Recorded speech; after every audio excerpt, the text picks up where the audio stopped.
ఇగో మా దోస్తు మొగడట రోజు దాన్ని తాగచ్చి గుద్దుతాడట. అయితే ఇక నా దగ్గరికి వచ్చింది. వచ్చి ఏమనబట్టే ఆవే ఎట్లా ఇయ్యన్నే ఊకే తాగచ్చుకుంటా నన్ను గుద్దుతుండే, ఈ పంత పేయంత ఆశపోతుంది అట్లా కొడుతుండు, ఎడకన్నా పోయి చూపించుకద్దామే మరి నా మొగడికి అని అనబట్టే. ఇక అట్లా అనగా నేనేమన్నా ఎన్ని చూపించుకొచ్చినా ఉత్తదే.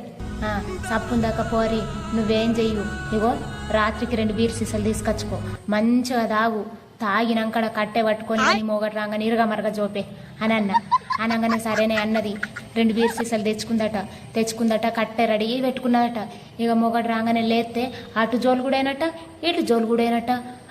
కొట్టే అని నేను చెప్తే అది అటు ఇటు జోలు కూడా చేసిందట. తిరుమోకంది ఇక 2 బీర్ సీసాలు తాగితే ఆపరాదా? ఏం మాట్లాడుతున్నావురా, నరాలు కట్టయిపోయింది. అటు ఇటు మంచి ఇంట్లో జోలిగిందట. ఆ 2 బీర్ సీసాలు తాగినందుకు 2 కోళ్ళు తాగమన్నారని మళ్ళీ దాన్ని ఇరగమరగా జోపిందట. గింత